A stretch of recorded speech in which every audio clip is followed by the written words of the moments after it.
मुळशी पॅटर्नची पुनरावृत्ती सांगलीत झाली। दुहेरी हत्याकांडाने सांगली जिल्हा हादरलाय।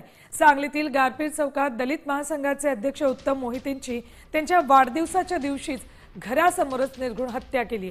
या घटनेनंतर संतप्त जमावाने हल्लेखोर शाहरुख शेख याला बेदम मारहाण केली आणि या मारहाणीतच त्याचाही मृत्यू झाला। त्यामुळे पुन्हा एकदा टोळी युद्ध आणि कायदा सुव्यवस्थेचा प्रश्न ऐरणीवर आलाय।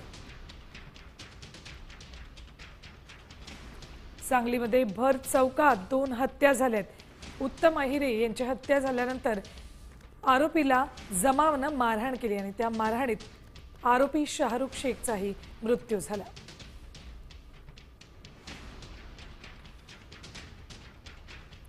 सांगलीमध्ये मुळशी पॅटर्नची पुनरावृत्ती झाली। देश विदेशातील प्रत्येक घडामोडींचे लाईव्ह अपडेट मिळवण्यासाठी आता साम टीव्हीच्या सर्व सोशल मीडिया प्लॅटफॉर्मला लाईक, फॉलो आणि सबस्क्राइब करा। तसंच सर्व नोटिफिकेशनसाठी बेल आयकॉन प्रेस करायला विसरू नका।